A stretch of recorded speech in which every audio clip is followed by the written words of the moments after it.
Bertara Zareten guztioi, a todas las personas que os habéis acercado esta tarde también, pues mi agradecimiento. Reconozco algunas caras, efectivamente, porque este año me he estrenado en las aulas de la experiencia como docente y bueno, ha sido realmente una experiencia muy, muy positiva para mí.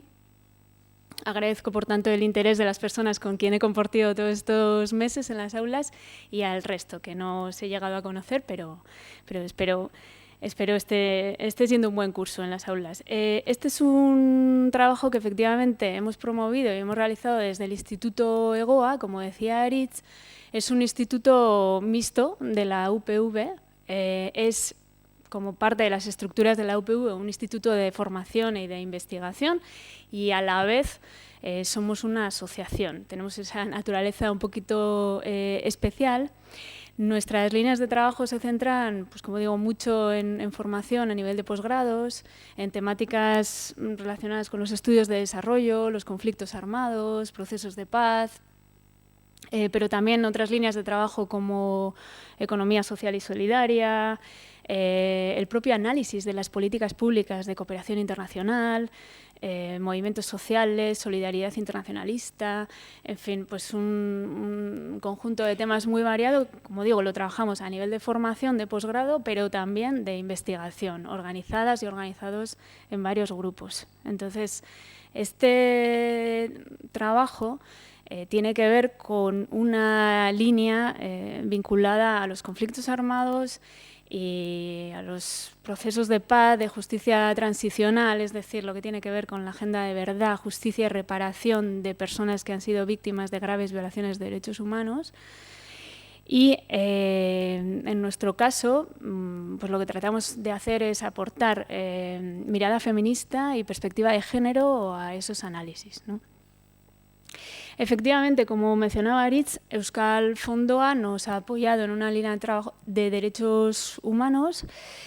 Euskal Fondoa es una asociación de entidades locales vascas cooperantes, es decir, ayuntamientos fundamentalmente, pero también las diputaciones y otros entes de nivel local que tienen fondos de cooperación y que cada año deciden a qué los destinan, ¿no? En función de proyectos que se van presentando por distintas organizaciones.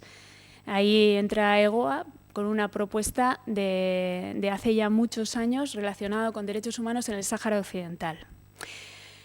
Más o menos desde 2010 en adelante. O sea, hay unos antecedentes que bueno, uno de cuyos frutos es este documental que está basado en un informe de violaciones de derechos humanos en el Sáhara ocupado desde 1975, que inicia la ocupación por parte de Marruecos, hasta 2021, y coloca el foco en el caso de las violaciones de derechos humanos contra las mujeres que forman parte de las redes de resistencia y de activismo, militancia en contra de la ocupación y a favor del derecho de autodeterminación del pueblo saharaui.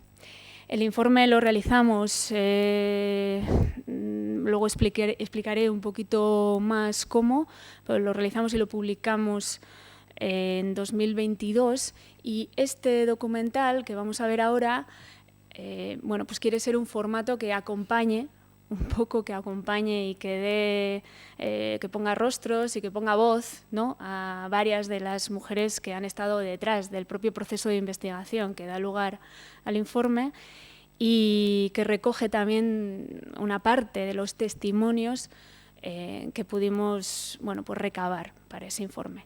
Entonces, bueno, pues si os parece, ahora no me extendería más. Este sería un poco el marco. Es un documental de 25 minutos, lo vemos, y después pues amplío un poquito más en torno al proceso mismo y a las conclusiones, y abrimos el espacio para comentarios y preguntas. ¿Está bien así?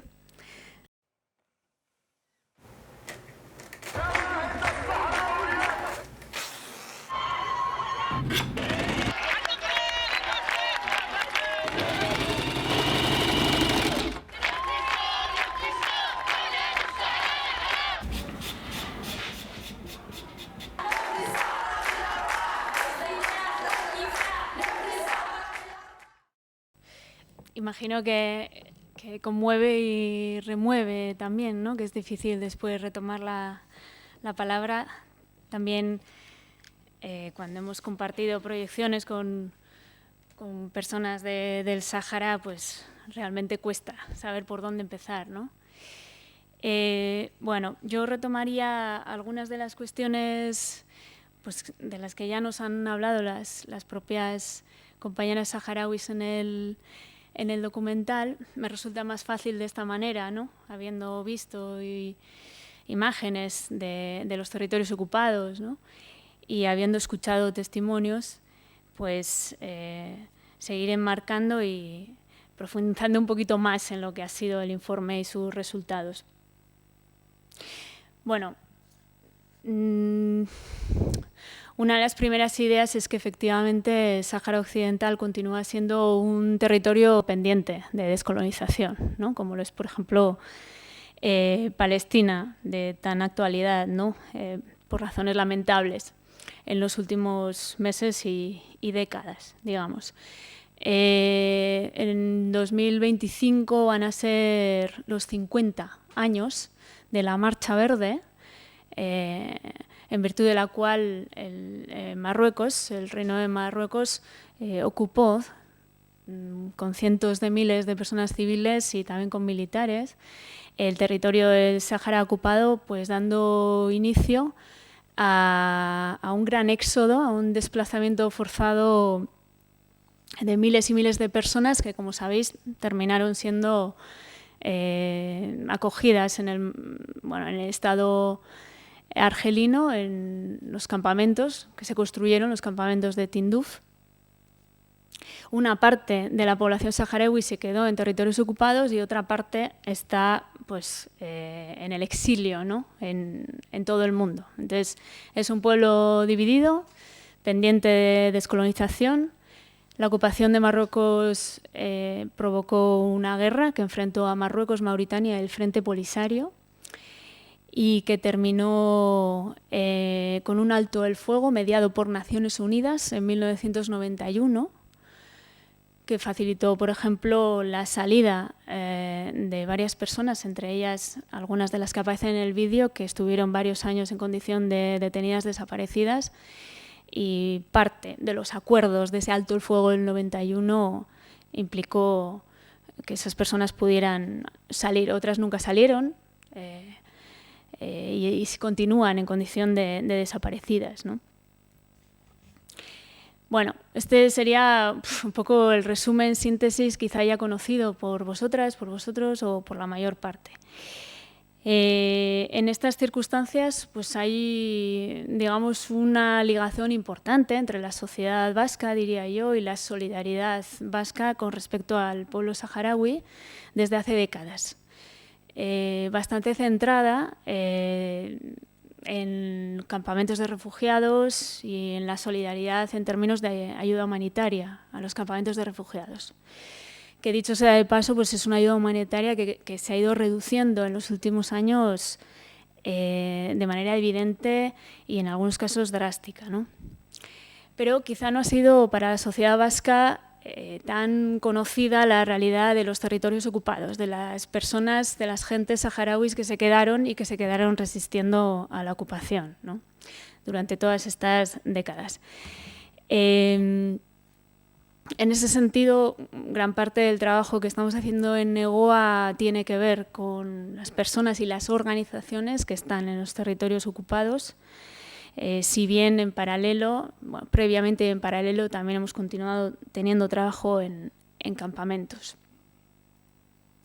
Una de las cuestiones demandadas, reivindicadas por las mujeres activistas era que pudiéramos entablar un diálogo, una cooperación para la recuperación de la memoria histórica, de su papel, de su rol en el conflicto armado y en la historia de lucha del pueblo saharaui contra la ocupación y por su independencia. Esto, bueno, pues llevó a que entabláramos ese marco de colaboración, primero en campamentos de refugiados, pero después tuvimos la oportunidad ya de pasar a hacer este trabajo en territorio ocupado, en el Ayun ocupado, cuyas imágenes habéis visto en el documental, ¿no?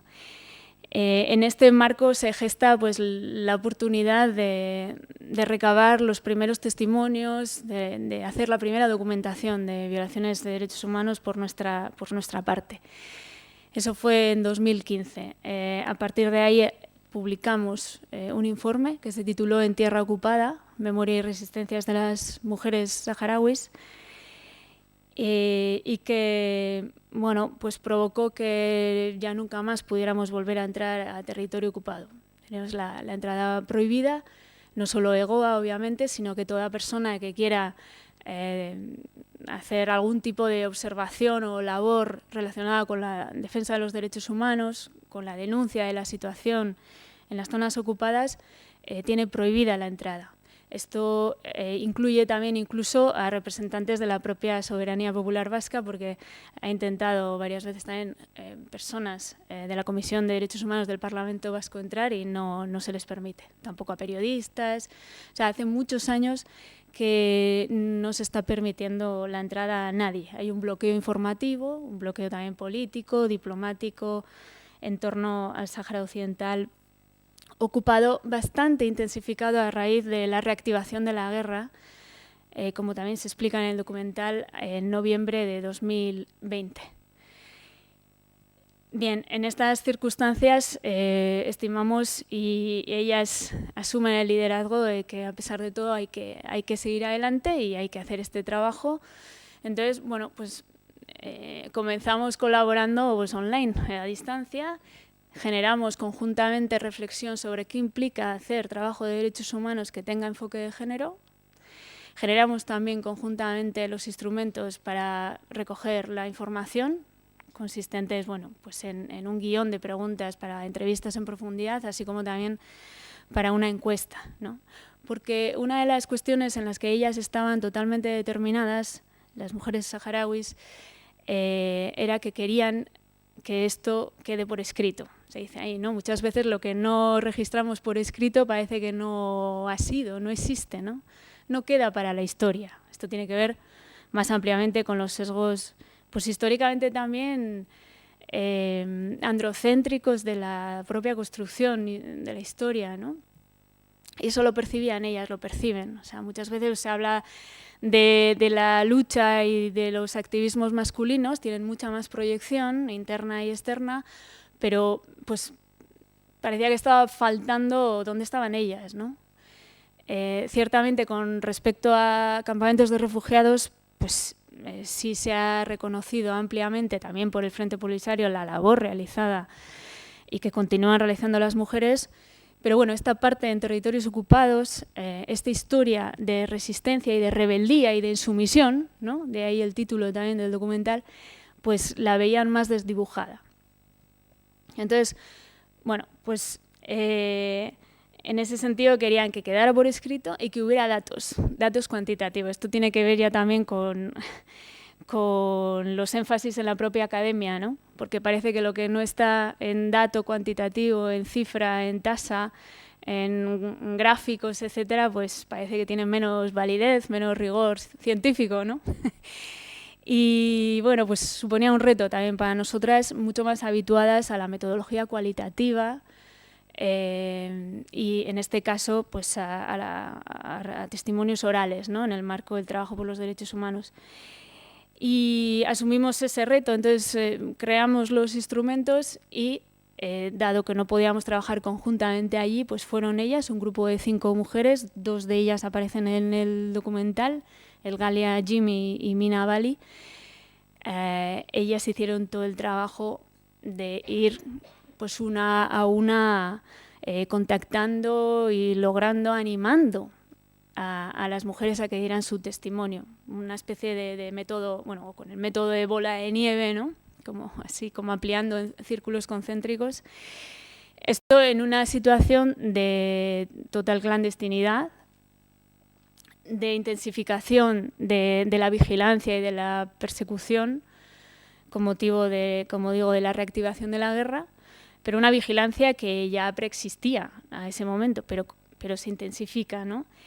En plena pandemia de COVID, pues con unas autoridades que utilizan los confinamientos del COVID como confinamientos de facto políticos para el caso de las personas más vinculadas a la lucha política.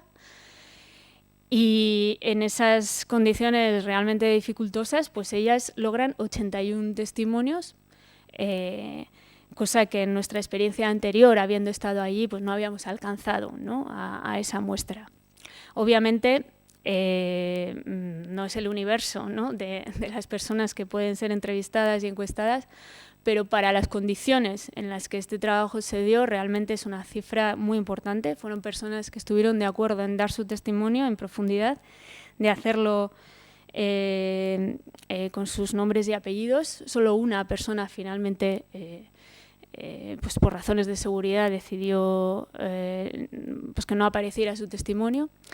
Son testimonios de personas entre los 12 años y los 73, porque ya solo el rango de edad también, ¿no?, nos da una muestra, es indicativo de, digamos, de la manera en que distintas generaciones, desde el 75 en adelante, están siendo afectadas por las violaciones de derechos humanos del régimen marroquí. No es algo que fue fuerte en los 70, en los 80, no, es algo que sigue siendo fuerte ahora, muy fuerte, ¿no?, en violaciones de derechos humanos consideradas en el derecho internacional graves, ¿no? Como habéis visto, estamos hablando de desapariciones forzadas en periodos de hasta 16 años. Estamos hablando, eso para la gente que luego, digamos, pudo salir de los centros clandestinos de detención, ¿no?, y de las cárceles marroquíes. Estamos hablando de torturas, como habéis escuchado en los testimonios, torturas físicas, torturas psicológicas. Hablamos también de violencia sexual. Este es un tema con el que, bueno, pues siempre ha habido especiales dificultades, ¿no?, a la hora de documentar. Como sabéis, pues debido al fuerte estigma, ¿no?, que tiene este crimen, debido a la vergüenza asociada, ¿no?, que fundamentalmente es una vergüenza que siente la víctima. Es paradójico, ¿no?, pero es uno de los pocos crímenes, la violencia sexual, en el que quien es culpabilizada es la víctima, quien siente el estigma, quien siente muchas veces ostracismo, quien siente vergüenza, ¿no? Entonces, en estas condiciones siempre ha sido muy dificultoso, no solo para el caso del Sáhara Occidental, sino otros, y bien cerca, porque los crímenes sexuales y de género del franquismo siguen sin ser en su totalidad develados, ¿no? Hay mucho que investigar, lo dijo el relator especial para los derechos a la verdad, justicia y reparación en su informe sobre el Estado español en 2014. Bueno, pues en el Sáhara Occidental también existe esta dificultad, y por ello valoramos especialmente que para el caso de este informe, de las 81 personas entrevistadas, el 68% sí reconoció haber sufrido violencia sexual en distintas formas. Desde finales de los 90, ya en el derecho internacional se entiende que violencia sexual no es solo violación, sino también otros tipos de delitos, ¿no? Desde el desnudo forzado, por ejemplo, hasta el aborto forzado, la esterilización forzada y otros, ¿no? Bueno, pues hemos encontrado varios tipos de violencia sexual entre este 68% que da cuenta de ello, que habla sobre ello y que se da además en todos los periodos, lo hicimos por tramos, ¿no?, el análisis, se da en todos los años hasta el momento actual. Otro tipo de violaciones también que hemos querido recoger y en las que nos hemos detenido en el informe es aquellas relacionadas con lo económico, con lo cultural, ¿no?, con los derechos también a la salud y con el derecho a la educación. Nos ha parecido relevante hacerlo porque se suele trabajar menos, se suele hablar menos de ello.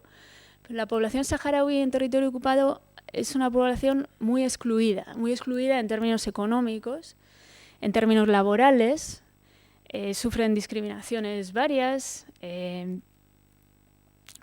muchas veces los miembros de las familias de personas militantes, activistas, por ese motivo se les impide trabajar, o incluso las personas que logran tener un grado universitario se les ponen condiciones para trabajar como la siguiente: reconocer por escrito, admitir que el Sáhara es marroquí, por ejemplo. Eso es algo que para muchas personas resulta imposible de admitir, y asumen la represalia que conlleva, que es no tener prohibido trabajar, ¿no?, en los territorios ocupados. Otras formas también de chantaje económico tienen que ver con unos subsidios que algunas familias en mayor nivel de empobrecimiento perciben, ¿no?, unos subsidios mensuales. El régimen marroquí lo que establece es que retira esos subsidios a aquellas personas que se manifiesten, que participen en protestas, que estén en ese activismo, ¿no? Eso, pues precisamente ayer creo que leía que en Argentina Milei, no sé si lo habéis leído, pero va a hacer exactamente lo mismo, ¿no? A la gente que proteste en las calles les va a retirar una ayuda social que hasta ahora están teniendo. Bueno, pues yo lo leía para Milei y digo, bueno, pues esto es lo que está pasando con Marruecos en el Sáhara ocupado desde hace décadas, ¿no? Y realmente es problemático porque inhibe muchas veces la participación social y política de personas que están en una situación de necesidad, ¿no? También ligado a lo que decía antes, por esa política de exclusión económica laboral. Recogíamos como dato también en el informe que el 58% de las mujeres entrevistadas tienen 0 ingresos al mes. 0 ingresos al mes. Entonces, son altamente dependientes de este tipo de subsidios, ¿no? Muy pocas mujeres de las entrevistadas pues llegan a cobrar 150 al mes, y son menos aún las que tienen ingresos por valor de más de 200 euros al mes, pero por ahí, ¿no? Entonces, bueno, esta vertiente también de lo material, ¿no?, de las condiciones objetivas de vida, nos parecía relevante, y a ellas también destacarlas. En términos también de acceso a la salud, bueno, pues con frecuencia son discriminadas en los centros de salud, en los hospitales, y no me refiero solo a cuando van dañadas o dañados después de una manifestación que ha sido reprimida, ¿no? Me refiero en lo cotidiano, ¿no? Y aquí, pues bueno, pues sí, también en términos de responsabilidades que atribuyen por todo este conjunto de violaciones de derechos humanos ellas, pues no solo estarían, que en la mayor proporción lo están, elementos de la policía, del ejército, de la gendarmería, sino también mencionan, pues muchas veces, creo que era un 20-21%, mencionan a civiles que son colonos y que están en puestos diversos, como profesores, maestros en las escuelas, o médicos, enfermeras, enfermeros de atención en la salud, que también ejercen, ¿no?, esta presión y esta discriminación sobre las personas saharauis. En la educación, que acababa de mencionar, pues también hemos detectado muchas situaciones de discriminación, de exclusión, de negación de becas a hijos e hijas de militantes, de activistas, de falsificación de notas para que no lleguen a sacar los cursos que correspondan a la edad, ¿no?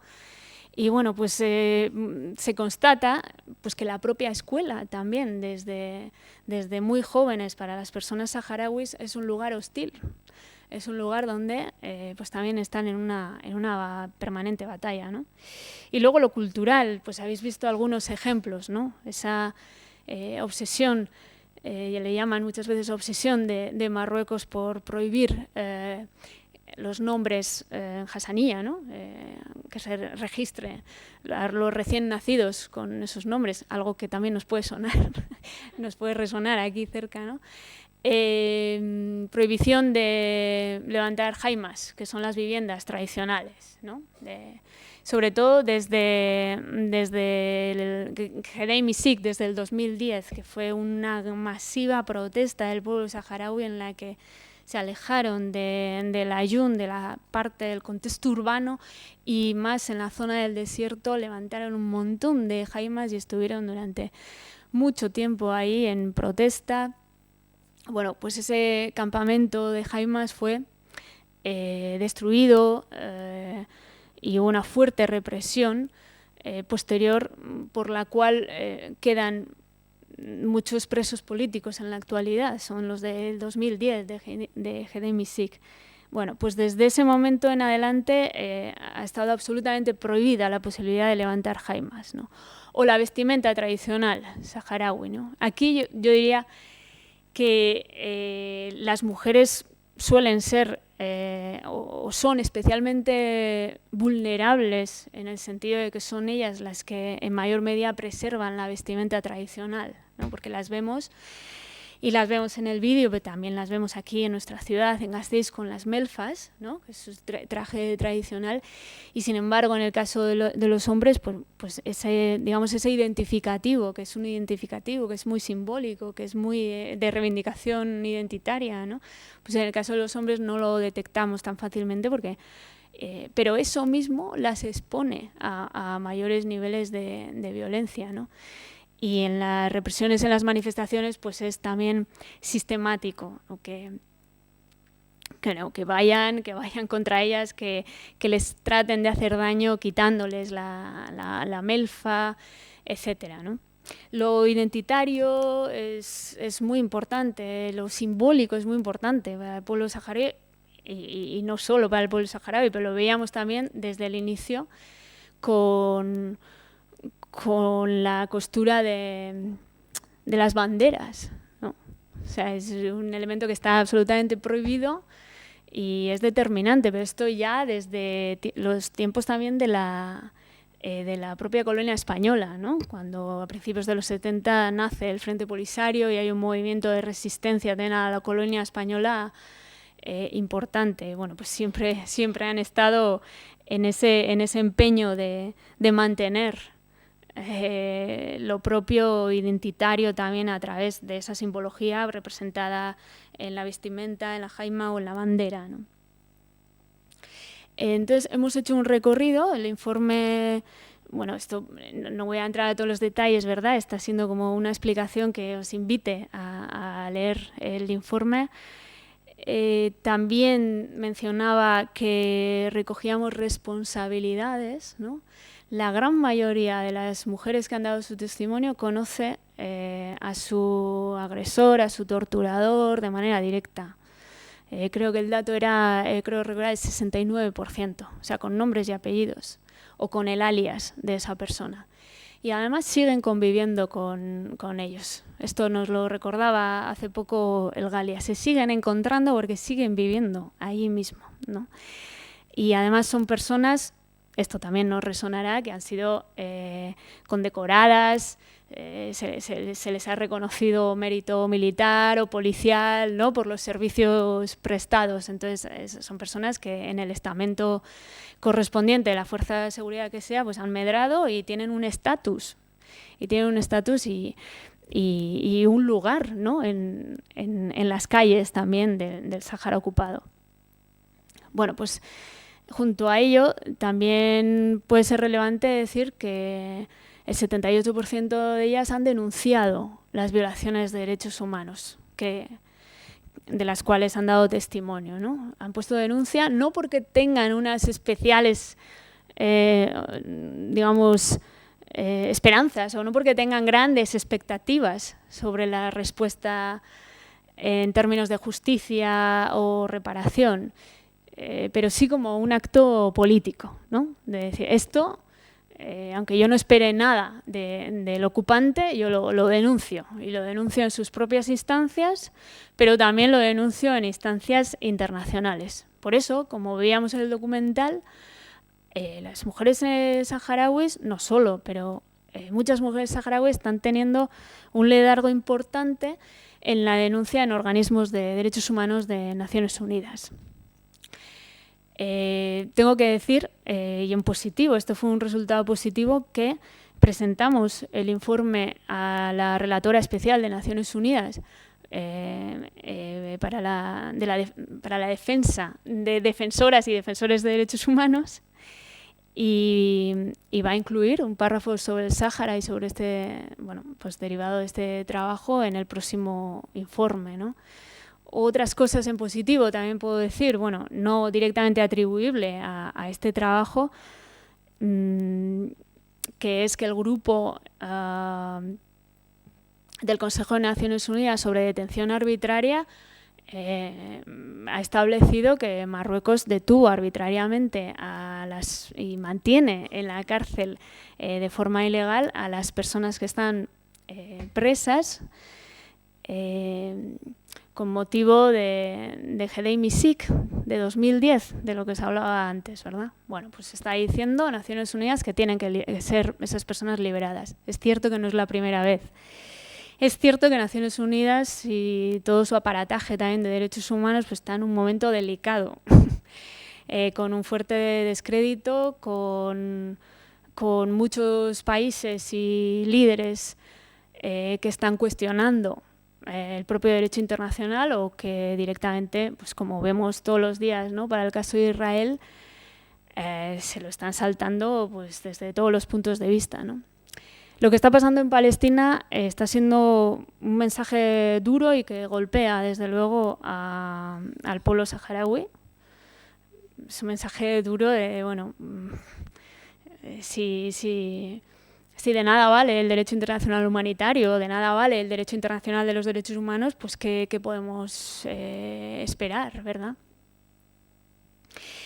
Esto se suma a una reivindicación histórica saharaui en torno al tipo de misión de Naciones Unidas que existe con respecto al conflicto entre Marruecos y Sáhara Occidental, porque es la única misión en todo el mundo que no tiene capacidad de observación de derechos humanos, que no hay un equipo especialmente preparado, dotado y ad hoc para que verifique cuál es la situación de derechos humanos en el territorio, ¿no? Entonces, bueno, pues es un cúmulo también de, como decía Omaima, que ha sido hasta hace poco la representante en Ginebra del Frente Polisario ante Naciones Unidas, un cúmulo de traiciones, ¿no? A la que, pues habéis oído, se suma más recientemente la del Estado español, en el sentido de que se ha adherido o ha dado por buena la propuesta de autonomía del Sáhara Occidental de Marruecos, que de facto implicaría pues admitir, reconocer la soberanía marroquí sobre el territorio, ¿no? Bueno, el trabajo también recoge impactos que hemos querido, bueno, pues que nos hablen no solo de, vamos a decir, de impactos físicos, también he recogido psicológicos, pero también familiares, de relación más amplia, comunitaria, en términos también de impactos económicos que supone, ¿no? esta lucha activista y el haber sido víctimas de violaciones de derechos humanos. Genera también impactos económicos para estas personas. Una de las mujeres, recuerdo, es madre de uno de los presos políticos de Hedei Misik y tiene verdaderas dificultades, ¿no? Para su propio sostenimiento, el de su familia o incluso para las visitas a su hijo, ¿no? También recoge formas de afrontamiento, es decir, cómo las mujeres contrarrestan, cómo las mujeres tratan de minimizar el impacto de esa violencia, ¿no? Cómo resisten finalmente. Y ahí también pues tenemos una serie de conclusiones pues, relevantes. Muchas de ellas es indudable que tienen una gran fe. Tienen fe en Dios. Para muchas personas es un asidero. Para otras el asidero es la propia familia. En términos de apoyo material, pero también emocional, Para otras mujeres el asidero y lo que las fortalece y ayuda a resistir esta violencia es estar organizadas, es la propia lucha política, es mantenerse ahí. Y bueno, pues con ello también tratan de buscar un sentido, un significado a lo que les viene pasando desde hace décadas y que indudablemente tiene que ver con un análisis político de la situación, ¿no?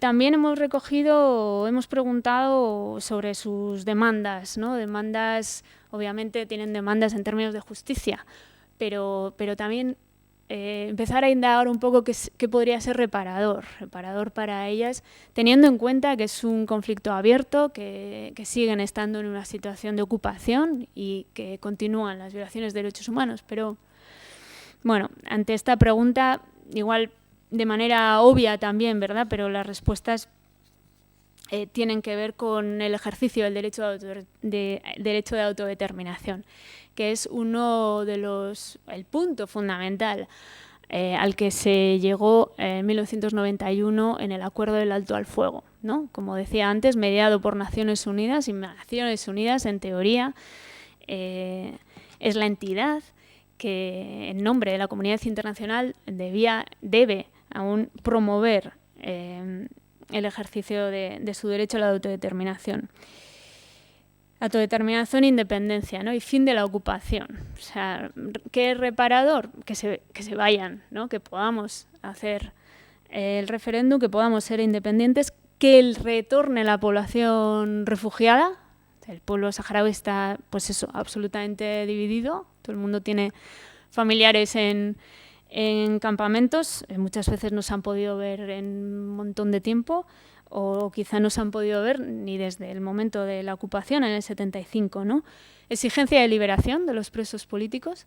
También tienen demandas en términos de compensaciones económicas por los daños sufridos, y esto tiene toda su lógica también en el marco, como decía antes, de unas personas que por motivo de la violencia que han sufrido han sufrido también procesos de empobrecimiento, ¿no? Medidas relativas a lo laboral, al apoyo laboral, de atención en salud. Son personas pues muy dañadas, que necesitan apoyo, que necesitan acompañamiento de tipo psicológico, pero también para cuestiones de impactos físicos que han tenido, y que en el contexto de la ocupación pues no lo están recibiendo, ¿no? Así como acceso a la educación. Es algo realmente que subrayan con frecuencia y con insistencia, ¿no? Hemos perdido muchas oportunidades educativas, nuestros hijos e hijas siguen perdiéndolas, y es sensible, la cuestión es sensible para ellas, ¿no? De tipo legal, también las demandas tienen que ver con el juicio a responsables, que haya procesos judiciales a responsables materiales y también políticos, y que se rehabilite legalmente a las personas que han sido represaliadas, ¿no? Injustamente encarceladas o detenidas, ¿no? Y luego, pues, un conjunto de medidas relativas al propio apoyo a las víctimas, en términos de tratar de prevenir nuevas violencias, de proteger. También la memoria histórica volvía a salir, ¿no? Que no se pierda, que no se olvide, que se siga hablando, que haya registro. Yo también, en una de las proyecciones de la semana pasada, decía, bueno, ahora igual no hay un contexto propicio, ¿no? A que todo esto tenga un recorrido claro en términos de justicia y reparación, pero quizá pueda en algún momento abrirse alguna ventana de oportunidad, ¿no? Y para cuando esa ventana de oportunidad se abra, será bueno, será necesario que tengamos el material. Como decía Omaima, delegada del Frente Polisario de Naciones Unidas, no pueden decir que no existe. Esto está aquí, estos son los datos, estos son los testimonios, se están viendo avalados por organismos de Naciones Unidas, no es una invención, y resulta importante también cuando muchos gobiernos a nivel mundial están adoptando, antes mencionaba Milei, es un ejemplo, ¿no? Están adoptando discursos y políticas negacionistas, ¿no? Con respecto a crímenes, violencias muy significativas y de gran alcance, ¿no? Bueno, pues todo esto, este tipo de cuestiones recoge el informe, recoge datos y también testimonios. Necesariamente tuvo que ser una selección porque fue un volumen muy grande de información el que recibimos. Tuvo que ser una selección de aquello que nos pareció más representativo de los distintos aspectos que en cada caso queríamos estudiar, ¿no? Este es un informe que tenéis bueno, pues a vuestra disposición en la página web de Goa. He traído algunos ejemplares si a alguien le gusta leer en papel, ¿no? Está en castellano, en euskera, en inglés. Si podemos también distribuirlo a personas o grupos colectivos que estén en otros países donde hablen inglés. Distribución gratuita totalmente. Y también, bueno, pues he traído, y si os interesa os puedo dar al finalizar, pues unas infografías que vienen a ser un pequeño resumen de los datos pues, que más resaltarían, ¿no? del informe, y que pues, de un vistazo más rápido podemos tener. Me he extendido, ya me vais a disculpar, lo dejaría aquí, pero por favor, si tenéis alguna pregunta o comentario, pues siquiera nos podemos tomar 5 minutos perdón, para que los podáis hacer.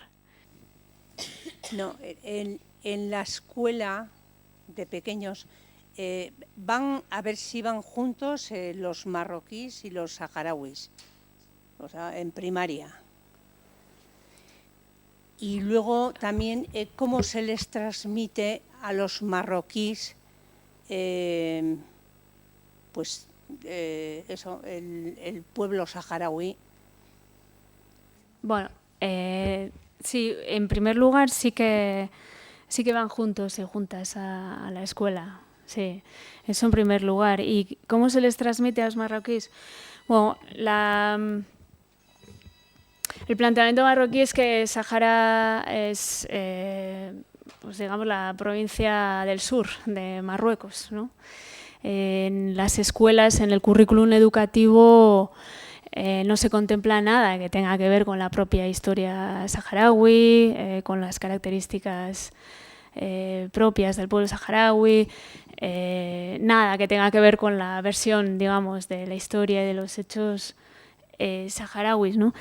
Esto es algo que también apuntaban ellas en el testimonio y que, bueno, en su conjunto con otro tipo también de vulneraciones del derecho a la cultura, ¿no? propia, de los derechos culturales más ampliamente, podría categorizarse incluso de etnocidio, ¿no? De tratar de eliminar pues, todos los rasgos diferenciadores de un pueblo, ¿no? De su identidad como pueblo. Este es un espacio, decía, hostil, sobre todo para aquellas personas que se reivindican como saharauis. O sea, se reivindican políticamente como saharauis. No es la absoluta, digamos, totalidad, ¿no? de la gente que vive saharaui, que vive en los campamentos, que puede hacerlo, o quizá en algunos casos que quiere hacerlo, ¿no? Pero cuando esto sí sucede, o cuando llevan algún tipo, como decía, de simbología a la escuela, una pulsera con los colores de la bandera, o una bandera, o sea, eso ya es motivo hasta de expulsión. En los testimonios aparece con mucha frecuencia las expulsiones de la escuela, ¿no? Incluso una menor también llevada a comisaría, detenida, amenazada con violación sexual. O sea, hay una reacción muy fuerte a todo lo que tenga que ver con... Y en algunos casos también denuncia, digamos, tratamiento folclorizante, ¿no? de de sus rasgos identitarios, ¿no? O sea, cuando Marruecos quiere hacer ver que sí respeta el pueblo saharaui y su cultura, pues bueno, lo que están denunciando a las personas saharauis es folclorización pura y dura, ¿no? Pero en todo caso tratamiento como si fuera una provincia más marroquí. No tenemos tiempo para una última pregunta, si alguien quiere intervenir. Yo te quería preguntar, ante esta vulneración de derechos, las instituciones europeas, ¿cómo están respondiendo? O sea, siempre enarbolan la bandera de derechos humanos, pero ante esto, ¿cómo están respondiendo? Pues poco o nada, hay que decir. Si hay una cosa que no he dicho antes, me gustaría resaltar, en primer lugar, es que toda esta violencia pues tiene un porqué. Toda esta violencia responde a intereses de mantenimiento de la ocupación, ¿no? De las políticas de ocupación, de la cual Marruecos saca rédito, ¿no? Sabéis que el Sáhara Occidental es un territorio rico en recursos de pesca, fosfatos y otros, ¿no? Eso es algo que está explotando de manera sistemática y desde el inicio de la ocupación Marruecos. Entonces, saca rédito. Le es rentable mantener la ocupación. Claro, como hay gente que se resiste, pues necesita ejercer violencia y tener un aparato represivo muy fuerte, ¿no? Entonces, en primer lugar, hay una incoherencia muy fuerte en lo que se refiere a la Unión Europea, tanto instituciones como sociedades europeas, en el sentido de que tampoco miramos y preguntamos muchas veces si son recursos saharauis, como si son o no obtenidos ilegalmente, porque lo son, ¿no? en el marco del derecho internacional. Sí que ha habido una sentencia del Tribunal Europeo que fue favorable a los intereses saharauis en el sentido de que reconoció que efectivamente Marruecos no podía entablar acuerdos de libre comercio con países de la Unión Europea o con la Unión Europea como tal, porque la potencia administrativa sigue siendo el Estado español, ¿no? Lo que es Marruecos es una potencia ocupante, pero que esa sentencia fue importante, fue en su momento bueno, pues un espaldarazo a las reivindicaciones saharauis contrarias a la explotación de sus recursos. Lo que pasa es que esto no ha impedido, de facto, que se siga en la misma dinámica. Por lo tanto, yo diría, en realidad, políticas de bastante complicidad, voy a decir, complicidad y colaboración con Marruecos. Y bueno, pues en el caso de países como Francia, pues es algo muy evidente, ¿no? E histórico, pero bueno, ahora también el cambio de postura de Sánchez con respecto a este conflicto, pues viene a ser una nueva muestra de cómo están respondiendo los gobiernos europeos, ¿no?